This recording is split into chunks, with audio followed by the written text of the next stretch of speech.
Have you done interrogation yourself? Many. सबसे brutal interrogation कौन सा किया आपने? Basically the art of questioning. Interrogation is not like कि आप mental pressure कर दोगे और कोई बता देगा आपको.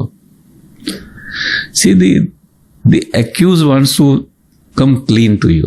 That's you have to understand. And in coming clean to you, अगर आप उसको अपने क्वेश्चंस में ये प्रूव कर देते हो कि वो झूठ बोल रहा है, then you start telling the truth. I'll give you one example. 96-97 में दिल्ली में 42 ब्लास्ट हुए थे. तो my team was investigating that case. तो उसमें एक लड़का पकड़ा था कामरान. तो initially he confessed 18 blasts. So it was on 11th day of his remand when I was questioning him. There were piles of paper of call details from India to Pakistan and all that.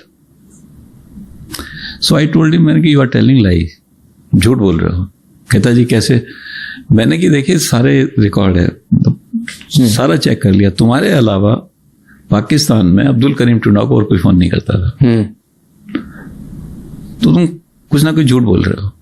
तुम्हें मालूम है बाकी blast किसने किए हैं? वो शक पका गया. कहता सर मेरी किसी मौलवी से बात करो. तो वी अरेंज द मीटिंग.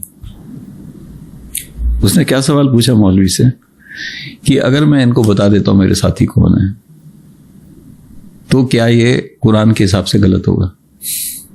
तो मौलवी ने उससे कहा जो तुम कर रहे हो यही गलत है. टेररिज्म आप क्या कर रहे हो? इनोसेंट लोगों को मार रहे हो, ये तो गलत है. Then he told about other people. सारे केस सॉल्व हुए और करीब 22 मॉड्यूल ऑल ओवर इंडिया से पकड़े गए. So it is not a question of interrogation. I always feel is an art and you have to be very patient in interrogation. एक को हम इंटरोगेट कर रहे थे, he was suspected to be close to Dawood. And मतलब मैं भी था इंटरोगेशन में, सेंट्रल इंटेलिजेंस एजेंसीज के लोग भी थे उसको, एंड वो हमें हाथ नहीं धरने दे रहा था किसी भी चीज में. मतलब he was saying I don't know Dawood. अच्छा, ओके. देन एक जगह वो ट्रैप हो गया कि ये झूठ बोल रहा है. देन ही कन्फेस्ड एवरीथिंग कि नेपाल जाके दाऊद से जब बात करता तो नेपाल जाता है, नेपाल से फोन करता है. Then he gave us description of his house and everything.